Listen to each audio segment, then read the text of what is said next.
আসসালামু আলাইকুম, আমি doctor Mohammad Salauddin Majumdar, consultant, Dhaka dental surgery. আমরা জনসচেতনতার জন্য ভিডিও করে থাকি।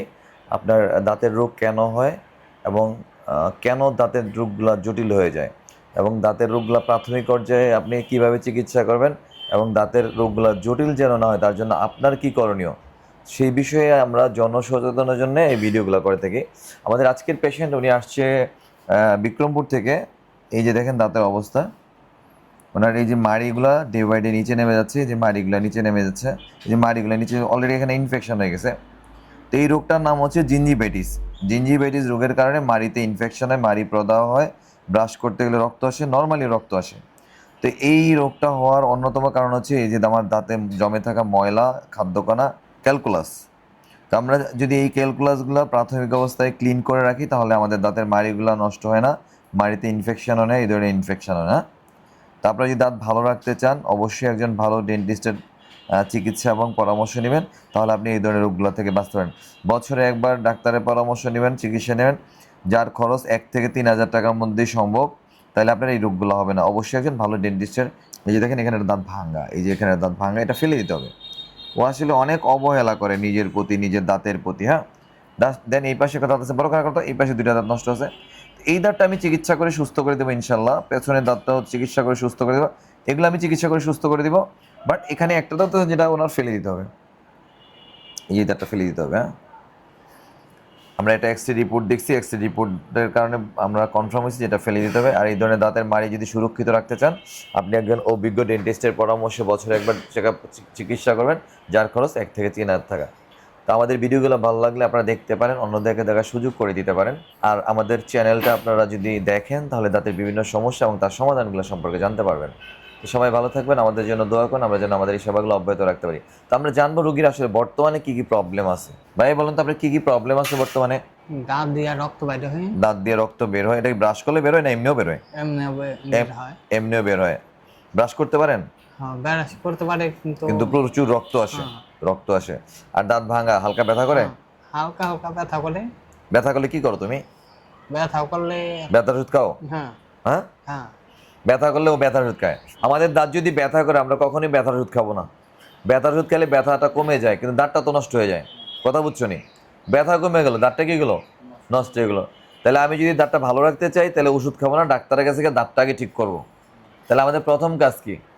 দাঁত ভেঙে গেছে, গর্ত হয়ে গেছে, ওই জায়গাটা আগে ঠিক করা, যেখানে ময়লা না জমে, খাবার না জমে, দাঁতটা যেন নষ্ট না হয়। আমরা কি করি, দাঁতে ময়লাও ঢুকে, খাবারও ঢুকে, সবই ঢুকে, জীবাণু ঢুকে, কিন্তু আমরা ওষুধ খাই কোথায়? পেটে। পেটে ওষুধ খেলে কি এনে খাবার ঢুকা বন্ধ হইব? নাকি আমার আগে খাবার ঢুকা বন্ধ করতে হইব, বা যে জায়গাটা নষ্ট হয়েছে ওই জায়গাটাকে চিকিৎসা করতে হইব? তা আমরা উল্টাটা করি, কি করি? ওষুধ খাইলাম। তো ওষুধ খেলে, ওষুধ খাইলাম, ব্যথা কমে গেল, তো ওখানে তো আবার খাবার জমবো, আবার ব্যাকটেরিয়া জন্মা, আবার ইনফেকশন তৈরি হইব। লাভ কি? আমি তো ইনফেকশনের যে ফ্যাক্টরিটা রেখে দিলাম, ফাঁকা রয়ে গেলো, ময়লা জমবো, খাবার জমবো, ব্যাকটেরিয়া তৈরি হবে, ইনফেকশন, এটা তো ন্যাচারাল। কিন্তু আমি যদি খাবার জমার সুযোগ না দিই, ব্যাকটেরিয়া তৈরি হবে না, পরবর্তীতে আর ইনফেকশন হবে না, দাঁতটাও নষ্ট হবে না। তাহলে আসলে আমাদের দাঁতের চিকিৎসাটা যেটা হলো যে এটাকে চিকিৎসা 2 ধরনের হয়। একটা হলো সিস্টেমিকলি আর একটা হলো ট্রপিক্যালি। সিস্টেমিকলি, ট্রপিক্যালি। সিস্টেমিকটি হইলো, ধরো তোমার হচ্ছে এই জায়গাটা কাইটা গেছে, কি করছে? কাইটা গেছে। কাইটা গেলে যে সেলাইটা দিলা, এই সেলাইটা হচ্ছে ট্রপিক্যালি, মানে যেই জায়গায় সমস্যা ওই জায়গায় তার সমাধান। যেই জায়গায় সমস্যা ওই জায়গায় তার সমাধান।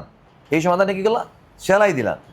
দ্বিতীয় কাজ হচ্ছে তুমি অ্যান্টিবায়োটিক খাবে। অ্যান্টিবায়োটিক খেলে তোমার রক্তের মাধ্যমে ওই ইনফেকশনটা শুকাবে, ওখানে ইনফেকশন হতে দিবে না, জায়গাটা কি করবে? শুকাবে, সুস্থ হয়ে যাবে। তাহলে এখানে কয় ধরনের চিকিৎসা দরকার?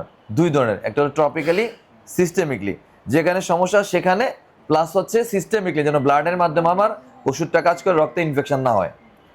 দাঁতের বেলা সেম। যদি তোমার দাঁতের রোগ হয়, প্রথম হচ্ছে দাঁতটা রিপেয়ার করা, দেন হচ্ছে যদি প্রয়োজন হয়, যদি ওখানে কোনো ইনফেকশন হয়, ওই ইনফেকশনটা ভালো করার জন্য ওষুধ খাওয়া। 2টা সিস্টেম। প্রথমটাই হচ্ছে ওই জায়গায়, এখন ধরো তোমার এই জায়গাটা অনেক জায়গা বড় কাইটে গেছে গা, তুমি সেলাই টেলাই কিছু দিল না, অ্যান্টিবায়োটিক, ব্যথা কমবো, কিন্তু আসলে কি এই জায়গাটা জয়েন্ট হবে? শুকাবে না, প্রচুর সময় লাগবে, উল্টা আরো বিপরীত দিতে পারে, খারাপের দিকে যেতে পারে, ইনফেকশন দিতে পারে। তুমি সাথে সেলাই দিয়ে দাও, তাহলে কিন্তু নিশ্চিত তুমি ভালো হয়ে যাবা এবং এটা আর কখনো তোমার ঝামেলা করবে না। কিন্তু তুমি সেলাই দিলা না, ওষুধ ইচ্ছা মতো খাইলা, এই জায়গাটা শুকাল না, তা কয়দিন পর পরই সমস্যা করবো। একটা সময় বড় ধরনের ইনফেকশন হবে, এটা পরে আরো জটিলতা পারবে, সেম দাঁতের ব্যাপারটা। ক্লিয়ার তুমি? হুম। তাহলে আমরা কি করবো, দাঁত ব্যথা হলে ওষুধ খাবো, কিন্তু ডাক্তারের পরামর্শ ক্রমে যেই সমস্যাটা সমাধান করে, বা আমি একদিন খাইলাম পরে যেন ওই সমস্যাটার সমাধান করে ফেললাম, যেন ফেলে রেখে। ধরো তোমার এখন দাঁত কেটে গেছে, তোমার কোনো কারণে সেলাইয়ের ব্যবস্থা নাই, তুমি আপাতত একটা অ্যান্টিবায়োটিক শুরু করো, 12 ঘন্টা পরে বা যখন পারো যত দ্রুত সম্ভব ওই জায়গায় কি করো, সেলাই দিয়ে দাও। তাইলে হলে সঠিক চিকিৎসা। তা আমরা সঠিক চিকিৎসা করব। আমরা যদি সচেতন না হই তাহলে কিন্তু আমার নিজের ক্ষতি। তুমি যদি ফার্মেসি থেকে বলো যে ভাই আমার দাঁত ব্যথার ওষুধ দেন, হ্যাঁ কি না দিব? এর বিজনেস, ওষুধ বিক্রি করলে এর লাভ, কিন্তু আমার বুঝটা কি আমারই বুঝতে পারো। কিন্তু নিয়মটা হচ্ছে যে ভাই তুমি দাঁতের ডাক্তারের কাছে যাও, দাঁতের ডাক্তার যদি যেটা লিখে দেবো এটা আমি তোমার দেবো, এইটা হইলে আর ক্ষতিটা হইতো না। কিন্তু বাংলাদেশদের হয় না, ফার্মেসিতে 20 টাকা 50 টাকা ওষুধ পাওয়া যায়। আরো মজার ব্যাপার, দাঁতের রুগী হইলে হ্যাঁ ভালো, 12 মাস একটা রুগী পেয়ে গেল, মানে ডাক্তার বলে 12 মাসের রুগী, কয়দিন পর প্রায় সলভ হয় না তো। তো সেজন্য আমরা কি করবো না, আমরা ওই রকম রোগ পালবো না। রোগ পাইলে কি এই যে দাঁতটা ফেলে দিতে হচ্ছে, আবার এখানে কিন্তু দাঁত রাখতে পারতেছি। তো এই জন্য আমরা সচেতন হলে আমাদের দাঁতের চিকিৎসাগুলো কি সহজ হয়, দাঁত ফেলতে হয় না। না তো সবাই ভালো থাকবেন, আমাদের জন্য দোয়া করুন, আমরা যেন আমাদের সেবাগুলো অব্যাহত রাখতে পারি। আল্লাহ হাফেজ।